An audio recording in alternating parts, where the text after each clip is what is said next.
Hey, everybody, it is Trags Mike Petralia alongside Richard Skinner. We know him better as Skinny of Local 12 and Local12.com. And this is the Jungle Roar Bengals postgame podcast brought to you by the great folks at Prize Picks and All Good Home Improvements.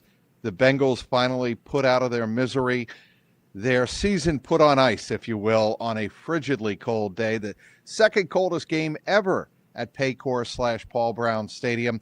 Game time temperature was 10 above. There was a game in the stadium's first year against the Jacksonville Jaguars. And Skinny, I can see you nodding your head. You probably remember it. It was actually a 17-14 victory, December 14th of 2000. That game time temperature was 9 above. So this was the second coldest game ever. And the Bengals played like a team, frankly, today, save for a few good defensive series on the afternoon and a few sacks by Miles Murphy. Looked like they didn't want to be on the field at all. No, and you know, I never believe in pro athletes completely checking out because that's how you get hurt.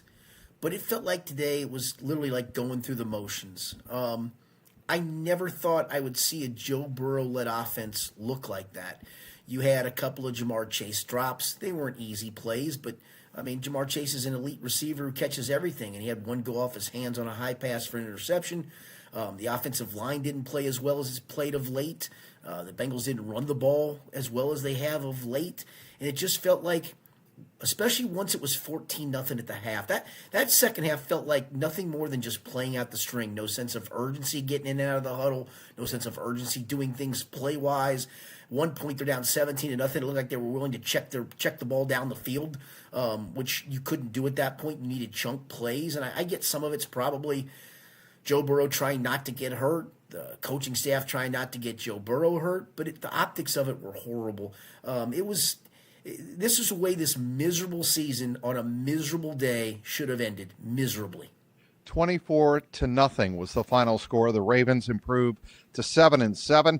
If they get some help for the Miami Dolphins in Pittsburgh on Monday night, they could wind up back in a tie for first in the AFC North. The Bengals are officially eliminated, 4-10 on the season, an absolutely inexcusable mark. Yes, Joe Burrow was hurt, but when you look up and down the roster, especially defensively, the way the team has played all year, and even this afternoon, when you took a look at the way the defense played on the final drive of the first half to allow that touchdown to Zay Flowers, they allowed 3 explosive plays, and then the touchdown, Flowers beats Geno Stone very easily down the left side on a fly pattern.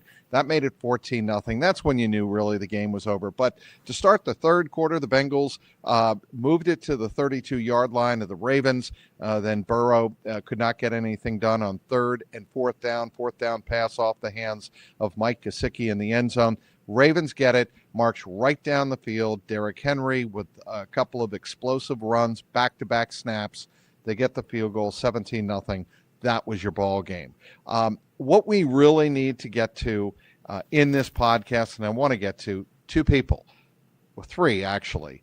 Zach Taylor, of course, Joe Burrow, and have the Bengals finally killed the golden goose? And third, Jamar Chase. Would he make changes? He kind of hinted that he would. And also Jamar Chase, maybe in some of the most telling, heartfelt remarks he's ever made as a Bengal, said maybe it's time for me to pick up Joe Burrow because he's done it so many times for me. You don't know what's on his mind. You never know what's on his mind. And I'm going to give you the opportunity here, Skinny, to select a beginning point. Of those 3 people, who do you want to focus on first? Let's go to Joe Burrow. Wednesday was obviously a surreal press conference, and I know people have tried to psychoanalyze that. We all have. I never believed it was Joe Burrow asking out of Cincinnati, any of those things that some of the national media jumped to. But I didn't think it was a Joe Burrow that said, guys, I'm tired of having surgery, rehabbing, coming back, and I worked my ass off to come back for this, and this is what I came back for. I'm not doing this anymore. You guys got to fix this. That to me was the message, clear as it could be. Whatever that fixing point is, whether it's Duke Tobin in the personnel department, whether it's Zach Taylor, whatever it is, there's a clear cut of, and I get the frustration of this is I can't do this anymore. I've done it long enough. I'm defeated. I'm beaten. I just fired my last salvo up in Buffalo. Played probably as well as I can play, other than the pick six, and he's culpable for that. And nobody's going to tell you he's not culpable for that. It was still a great play. I thought that left him broken, and I thought he played today like a player who was completely broken. I thought the opposite was going to happen today. Like, he had his sullen press conference, woe is me, woe is us, and then come out and grit his teeth and go, by God, we're going to win this game, and I'm going to figure it out. And instead, I got a very shrug the shoulders Joe Burrow performance today. A very disappointing Joe Burrow performance. And I'll give him credit. He pointed the finger inward. He didn't point the finger anywhere else. I think you asked it, Mike. I know somebody in the press conference asked it of does he think there need to be changes? He said no. I don't know if I completely believe that. It's a press conference answer, and that's fine. Sometimes you get the craziness of a press conference answer. You have to ask the question, though. I mean, right. I see some of the responses on social media, and it's always, of course, dangerous to do this. But, what kind of questions are those? What do you expect? Well, they're questions that have to be asked, no matter how rote the answer might be. Because you may get an honest answer. You may get I'm not doing this without changes. So he gave the stock answer. I mean, right. I asked him, do you even want to play in the last 3 games? He said he did. I'll take him at his word for that. And I think he does. I don't think you want to go out on this note to the 2025 season the way you played today. But, Mike, something's not right. I mean, no matter how many wants to look at this, something's not right. Well, and I asked this question, and I think it got misconstrued, and I didn't do a very good job asking it. But I'll take the bullet here. When I asked Joe Burrow about the play of the Bengals, especially the last 2 seasons, going in the wrong direction. They were 9-8 last year, missed the playoffs. They're 4-10 this year. The franchise is not headed in the right direction, no. Despite what Burrow said after the game today, saying, well, I do think we are close. We're not that far off, is what he said. And then I said, okay, Joe, the team's not headed in the right direction. Are you at all afraid of sliding down that same path? Clearly, he played at an MVP level last year. This year, that first half against Buffalo last week in Orchard Park, I don't think I've ever seen him play sharper. He was amazing in incredibly difficult conditions. But today, and given his comments on Wednesday, you start to wonder, is this Joe Burrow being Bengaled? And I hate it's cliche when you followed this team for the last 40 years to say he's another great player like Carson Palmer, like others who have been Bengaled. But you get that. That's the fear that enters my mind, and that's the question I wanted to ask him. Yeah, no, in fact, Mike, if I can find my column, the last 2 paragraphs of my column from Thursday, the day after Joe had his comments. Give me 1 second. I'm going to find this. Sure. Here we go. The last 2 paragraphs actually, I think, speak to what you said and also kind of the genius of Joe Burrow at times. And it was, perhaps Burrow was signaling that significant changes are needed within the organization before winning can return and before he can fully commit to being part of it. Or perhaps he's taken one step closer to being Bengalized, and there may be no coming back from that. And so I do think there's a genius to Joe Burrow, right? I mean, like the whole T. Higgins process last year was him on a public dais lobbying for his guy. Right. He's a smart guy. Nobody's going to denounce that he's not a smart guy. So maybe he was trying to say on Wednesday, guys, I can't. If you're not going to make changes, I'm not going to keep doing this whole injury, rehab, come back early. Or maybe it really is a step towards him going, I'm broken. I'm Bengalized. And today looked more Bengalized than anything else. I mean, it was alarming how bad it was. Alarming. If you'd have told me, and listen, I know T. Higgins didn't play, but they've played games without T. Higgins. They played games without Jamar Chase. Ravens. They scored 32 in Baltimore against and won without T. Higgins. So yeah, if it's multiple guys, I might give you multiple guys. They're missing one guy. Everybody else was injured. Chase Brown was there. The offensive line that's been playing well was there. Joe Burrow was there. Mike Gesicki's been back. Jamar Chase was there. So you had basically all hands on deck.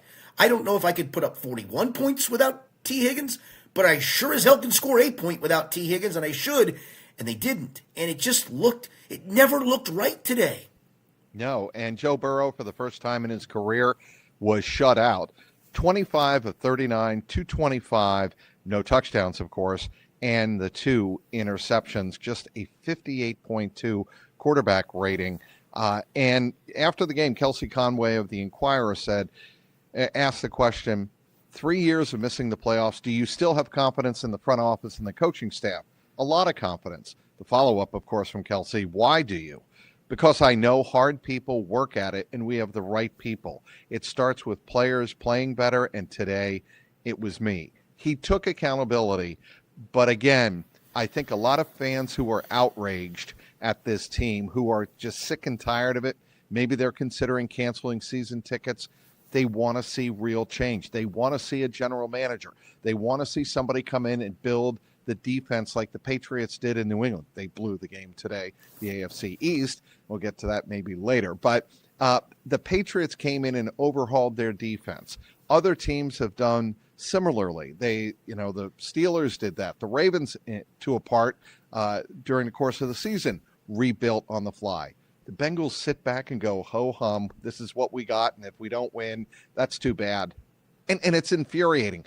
And I think it's one of the things that people deal with frustration in very different ways. Zach Taylor has almost always had a smile on his face, been very pleasant, at least with us. With Joe Burrow, I think he internalizes a lot, and I know I'm playing psychologist 101 here, but that's what I see from Joe Burrow. Yeah, I thought I was going to see the opposite performance from him today. I thought it was going to be one more, okay, I'm going to suck this up, and I'm going to grit my teeth, and I'm going to will us to win. And maybe he's come to that conclusion. I felt like after Wednesday, he came to the conclusion, I can't will us to win anymore. And then it played out in real time today. And that's the disappointing part. And I think back to that, the question of change. I can't, how you can't make changes of some kind, whatever that is, whether that's Zach, and I hate to see it, but whether that's Zach, whether that's the whole coaching staff, whether that's Duke Tobin, someone has to pay the price for 3 straight non-playoff seasons and the disaster that this one has turned into. And you anything short of, I mean, Mike, I'll tell you what, I thought it was interesting today. And maybe they were all too cold. There was very little booing today. There was a little bit, but it's almost like I think the fans have all kind of chat like, you guys suck. You're not even worth booing. And Right. that's when it gets bad, man. That's when people go, you know what? I'm not, unless they're going to change, I'm not going to do it. And it's happened before. I've watched this cycle before. I can still remember the Crading her out in 2002 where they played the New Orleans Saints late in the year, actually won the game. But there was nobody. There were like 25,000 people probably in the stands. And at that point, they went, we got to make real change. We got to bring somebody from outside, not one of us. And it's when they hired Marvin Lewis. And again, we could argue the Marvin era. We can litigate the Marvin era all we want. Marvin did a lot of things to change the culture of this organization in a positive way. But they realized at that point, we have to do something different or we've lost this fan base. And let's not forget, now we're at the least stage of the game where the can keeps getting kicked down the road. And if it gets kicked down the road in a losing cycle, I think the fan base would simply go, to hell with you guys. We're not coming anymore. You keep begging and asking for this and that and this and that. And you don't do anything. Well, you know what? Neither are we. And I think you're close to that. Boy, you better do something this offseason. I'm just telling you, or you're not going to have a big season ticket base next year. He is Richard Skinner of Local 12 and Local12.com. This episode of the Jungle Roar Bengals postgame podcast brought to you by Prize Picks. It is the holiday season, the best time of year for sports, bowl games, basketball matchups, playoff pushes. It's all happening at once. And while you and I are out here making decisions every day, what gifts to buy, what to eat, which game to watch, there is only one place where it really feels good to be right, Prize Picks.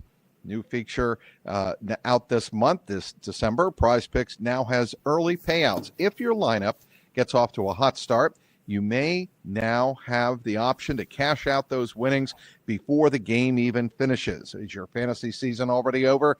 Well, my team is cooked, but with Prize Picks, I don't have to wait until next year's draft. Prize Picks lets you play your fantasy football lineup every week, pick your favorite players, and win when they hit their projections every week. No draft is required. On Prize Picks, how you play is up to you. If you want flexibility, choose Flex Play, where you can get paid even if one of your picks misses.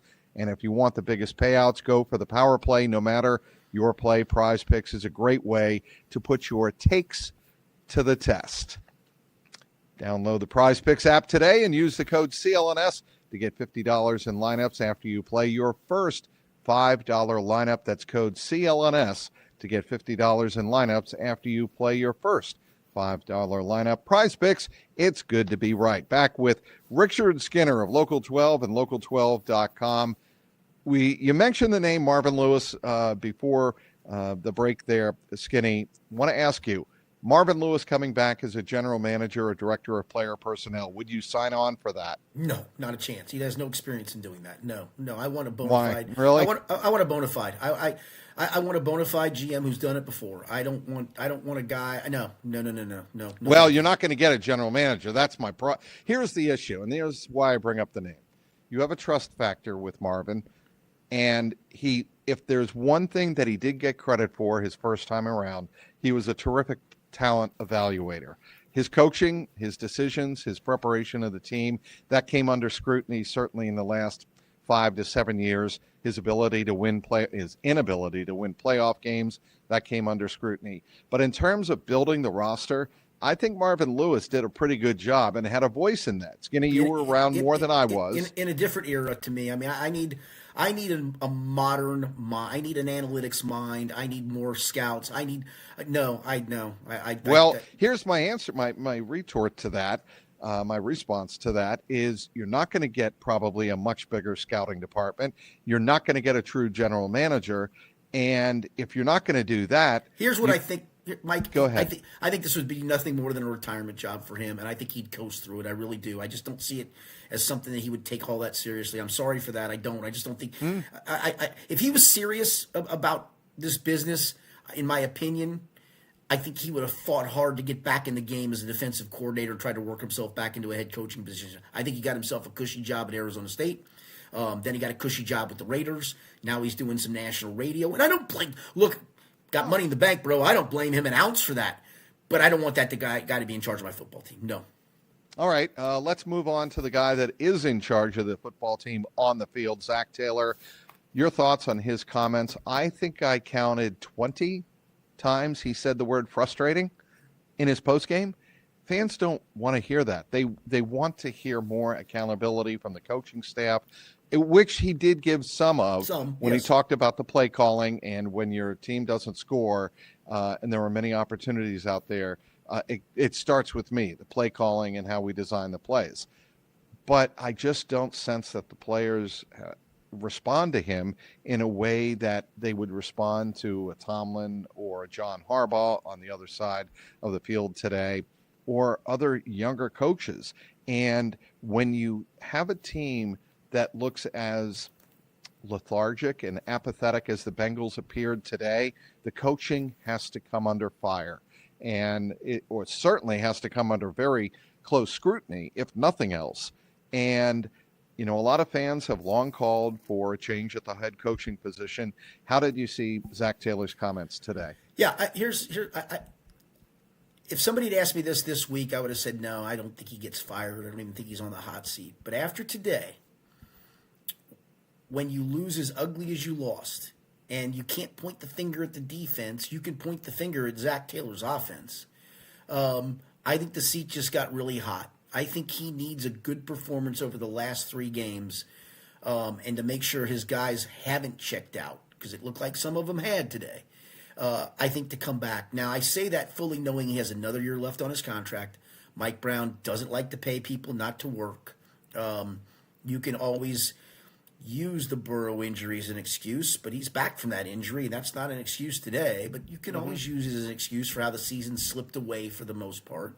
And take one more swing at the axe. The fact that Joe, I do think he's got a great working relationship with Zach, and there's something to be said for that. But boy, when your unit, and it's your unit, when your unit and your play calling produce nothing, and if it does similar things over the next 3 weeks, then I think that's the guy who probably will bear the brunt, even though I still point the finger more at Duke Tobin than I pointed at anybody else in this organization.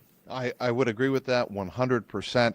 I think Zach is a very, very, very bright football mind, but at some point there has to be accountability.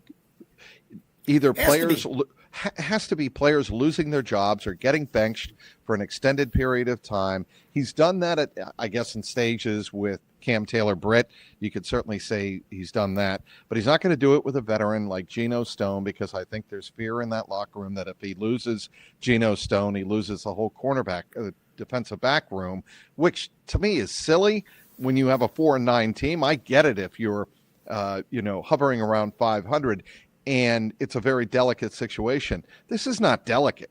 This is bring in a sledgehammer, tear it down, build it back up, and bring in guys with character and winning character. And I think right now the Bengals are sorely lacking in that department.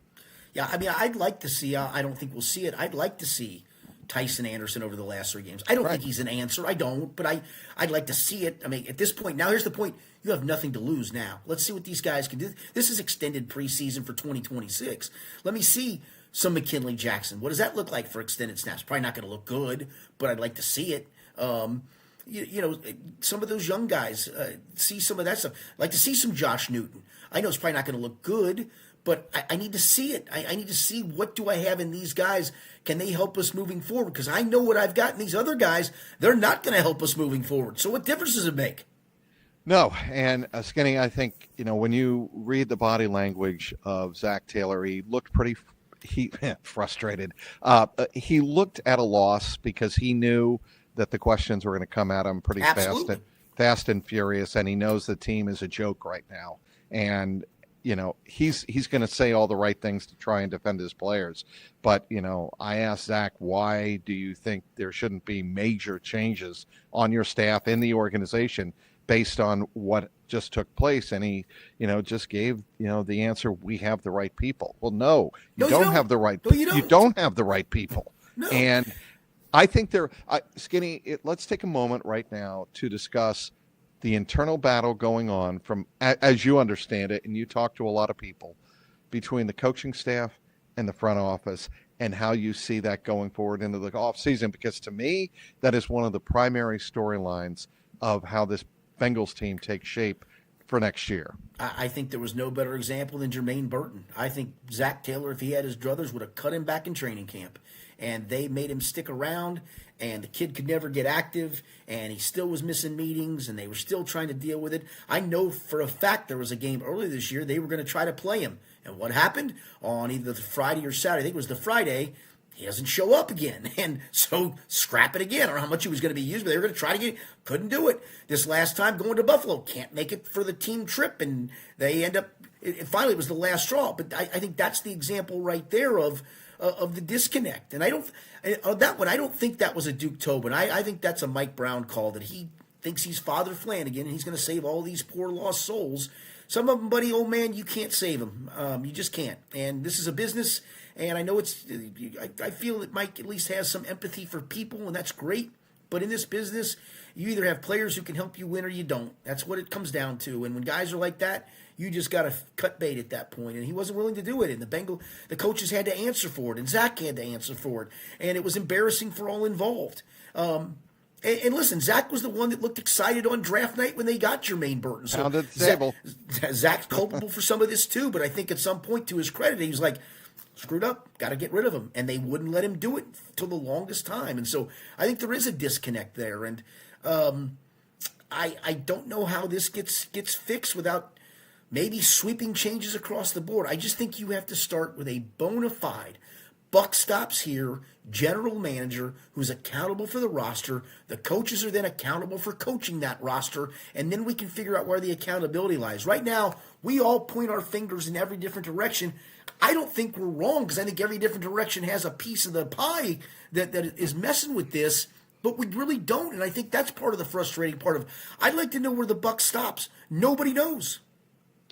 No, nobody does know, and I don't know if we ever will know where the buck stops in the organization. He is Richard Skinner of Local 12 and Local12.com. I want to tell you about All Good Home Improvements. They've been helping homeowners for 32 years. When Deborah and I, the lovely Deborah Ann, of course, and I were looking up for a home improvement company to do a new roof for us in greater Cincinnati, the number one quality we were looking for was trust. Trust for the last 32 years is what All Good has been about, to help homeowners replace their windows, install new vinyl siding, install new gutters, and professionally install a new roof. It is wintertime. We all saw the snow on the chairs inside Paycor Stadium on Sunday afternoon. Now is as good a time as any to have Ed Grant and the fine folks at All Good come over and see if your home is ready for winter with energy-efficient windows, a roof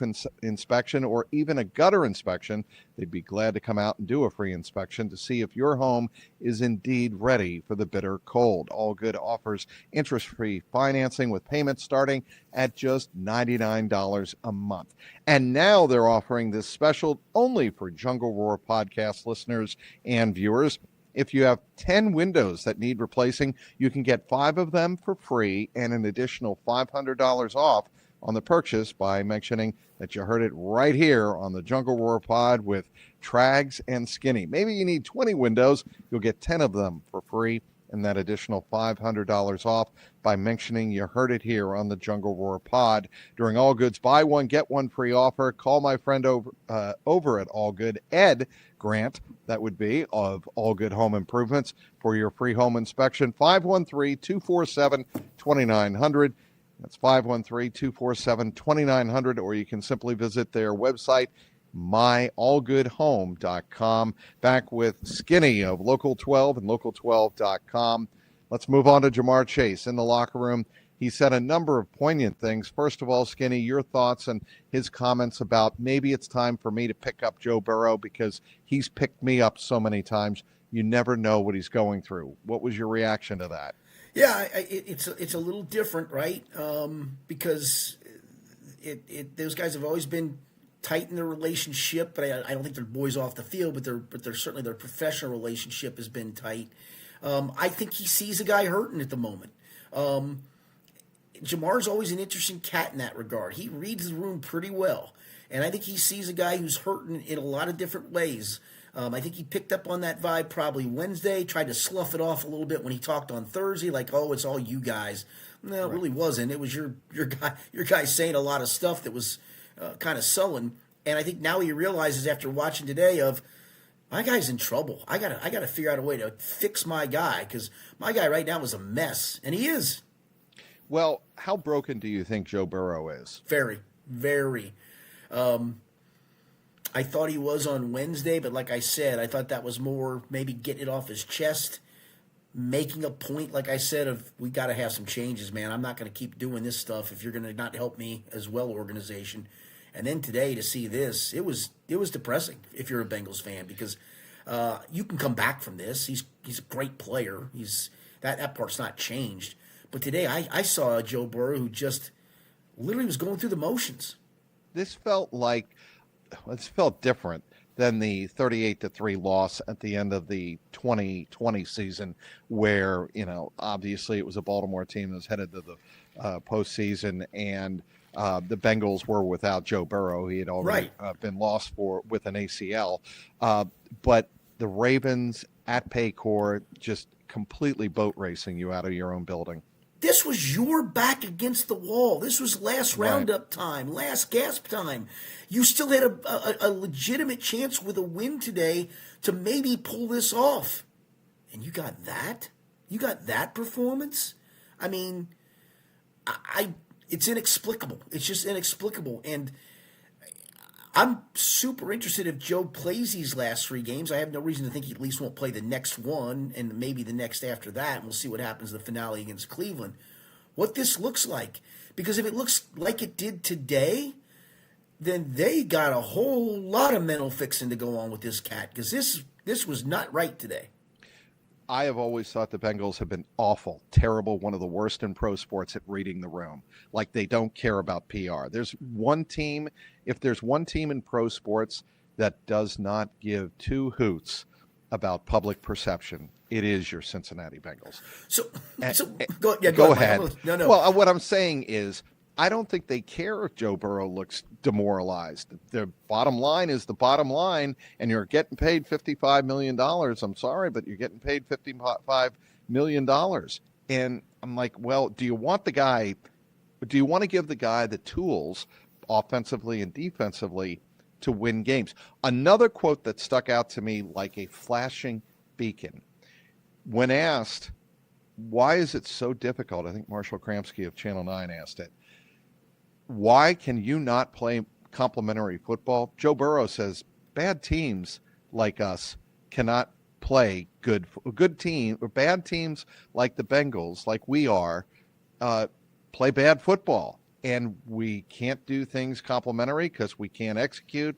And I thought it was a flashing beacon from Joe Burrow in that answer. Yeah, no, I remember that one too because I'm not a big guy. That question makes me roll my eyes a lot of times because you see complementary football is when you see it. I don't think teams can't just go out and go, hey, we're going to play complementary football today. You either do or you don't. So I think that question sometimes is silly, but the answer was great because I thought that was poignant as well, that you could just see that's how resigned Joe Burrow is, that we're a bad football team. I mean, that's what bad football teams do. They play bad football. They make bad plays. And that, to me, again, sounds like a guy who's extremely defeated. I do want to go back to your PR point, Mike. So coming off the Thanksgiving night game, the Bengals had an extra practice on that Monday. And remember, it had snowed a little bit, and there was snow. You actually went in the stands and shot some video that day. A bunch of us other weaklings went up to the press box to be warm. But I kind of joked of snow on the seats, and somebody said to me, well, they got time to clean it off for the next game. I'm like, well, sure, I get that they do. Well, then you had a snowstorm that was pretty well predicted that was going to take place a little bit on Friday morning, a whole lot of it on Saturday, and you were going to play a game on Sunday, and you couldn't be bothered to hire people to go clean those seats off despite it being an NFL rule, and you basically said, yeah, you guys clean it off yourselves or get an usher to clean it off. What an absolute crap show that is. Okay, Skinny, the team did respond to the Inquirer and to Kelsey Conway, and they did put out a statement regarding that. And essentially, and I'm paraphrasing here, but what they said was there was plenty of support personnel to help fans if they needed their seats. They all needed it! They all needed it, and you shouldn't be... it shouldn't be something that the fans have to go out and seek. You should be proactive in servicing the fans who actually bothered to come out in 9-degree weather and watch your team play. Well, and then there was another chunk of fans that couldn't even get in the game because of either a gate snafu or a ticket scan snafu. So there they are standing out in the cold trying to get in the game. I mean, you actually had people wanting to come watch your crap product today on a cold day, and you screw them over like that, shame on you. So I go back to this, Mike. This is kind of the point of the column I'm writing today. We having fun yet? Anybody who came today, did you have fun? Did you have fun cleaning your seat off? Did you have fun trying to get in? Did you have fun watching that slop today? Anybody have fun? Joe wants to have fun. He's not having fun. Did any of you have fun? It sure didn't look like fun. Well, I said earlier, and I was wrong. And wasn't the first time, won't be the last. I was wrong. I know where the buck stops. The buck stops with the Brown-Blackburn family, and we all know that. And so any changes that get made, the final decision is theirs, and they know that they could change this all tomorrow if they decided in the offseason we're hiring a GM, we're expanding, we're doubling the size of our scouting department from whatever 5 to 10, 6 to 12, whatever the number is. Yes. And they could do that tomorrow, but will they? Probably not, because it doesn't help them, they think, add to their bottom line. Yeah, and that's the disappointing part is it just doesn't feel like they will go the nth mile to get the job done. I know they get the label as being cheap. I don't think they're cheap when it comes to salary cap. Yes, they're under it sometimes. I think to their credit, I think they manage the cap well. But like little stuff like today, I mean, just hire a group of people to work overnight. There's people that would be willing to go do that, and will get up in the morning get up in the morning, clean those seats off, have everything shiny and dry. That's the other part. It's one thing to get the snow off of there. I mean, it's another for those seats to then be dried off after that. I can't imagine the towels these poor people have to use. Poor Usher, he can't do. Family of 4 come in. I'm going to do all your old seats. And then, now I'm going to have to tip this guy $25, and rightfully so. And good for him. Maybe he makes a little bit of cash. But at the same time, why can't you do the right thing? Why is it so bloody hard? You're so hard-headed in your ways, and it doesn't work. Well, I mean, but again, they are not a PR franchise. They are a PR franchise or a football franchise that has so much disdain for PR and doing things to please the fans. They would rather do what they think will bring fans into the game. And that is not the way to run a long-term successful franchise. It just isn't. Winning will. Winning. I don't need orange outs and stripe the thing and stripe the jungle and blackouts and whiteouts and side outs and hustle. Just go get people that can find a way to win you games. And I guarantee you the fans will come. They started coming when you started to do that, when you went to a Super Bowl, when you went to an AFC Championship game, despite you gouging their eyes out by continuing to raise ticket prices to the point where people go, yeah, I'm in. Well, guess what, buddy? These people are now going to be out. Good luck. Okay, I'm going to read you a quote, and we'll finish with this from Jamar Chase. And the reason I want to bring this quote up is because I think it's very telling of where his mindset is, where I think a lot of the players' mindset is regarding how this season unfolded, I should say, and what might happen in the coming weeks. This is Jamar Chase being asked on whether or not, if he had the authority, would he make changes in the organization, whether it's the team or front office, going forward based on a 4-10 record. The quote is, if I had a say-so, it would probably be something, but I can only control what I can control. Your thoughts? Yeah, those are tough questions. They need to be asked. To your point, you're probably never going to get the honest answer. That's pretty close to an honest answer. It is, and that's why I'm quoting it, Skinny, because I think if you read very thinly, the nuance of that quote from Jamar, he is saying something there. Yeah, and that's the thing.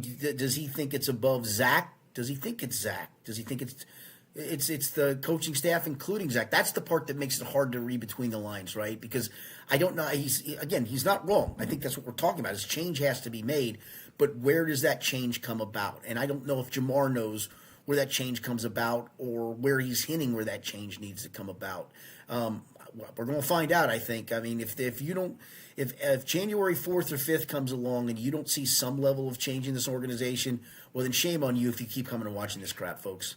I really find it painful to kind of say this, but the only way that anything is going to change of significance is if something happens with Joe Burrow. If he says something, right. Well, if something more happens and he really holds their feet to the fire and says, I can't do this anymore, and comes out publicly and says that, like, he has hinted at it, but he has stopped short. It had nothing to do with Cincinnati. It had to do with my football mindset, which is what he said after the game today. But if he takes another step and says, yeah, I can't take this losing, that's something different. He didn't say it had nothing to do with the Bengals. He said it has nothing to do with Cincinnati. Which I think to his point is, I think, the fans have supported him. They've been great to him. He's been, they love him. They love what he stood for. So I think that was he didn't say Bengals. He said Cincinnati. I think he wanted to make it clear to the fan base, this isn't on you guys, man. This is somewhere else. This is football related. So I thought that was interesting too. All right, we'll leave it at that. Skinny, what are you working on for local12.com? Just the column of are we having fun yet? I mean, no, we're not having fun. And you've broken some people, Bengals organization, and you better find a way to fix it and fix it fast. And you might have broken your most important piece, but yeah, we'll leave that continuation of that conversation of that subject for another day. We'll be with you next week following the Miami Dolphins game, the final road game of the year. That'll be down in Miami Gardens, and the Bengals finish up with 2 home games against Arizona. That'll be the Sunday after Christmas, and then the following Sunday, that'll be against the Cleveland Browns. We're 1 p.m. pretty much from here on in. You can bank on that. Skinny and I will be with you following the Bengals Dolphins. That'll be right here on the Jungle Roar Bengals postgame podcast. Be sure to catch Richard Skinner and his material over at local12.com. My recap of the game and analysis is up on CLNS Cincy with a Y.com. Want to thank our great sponsors as always, All Good Home Improvements and Prize Picks. Until next Sunday, he is Richard Skinner. I'm Mike Petralia. Keep that jungle roaring.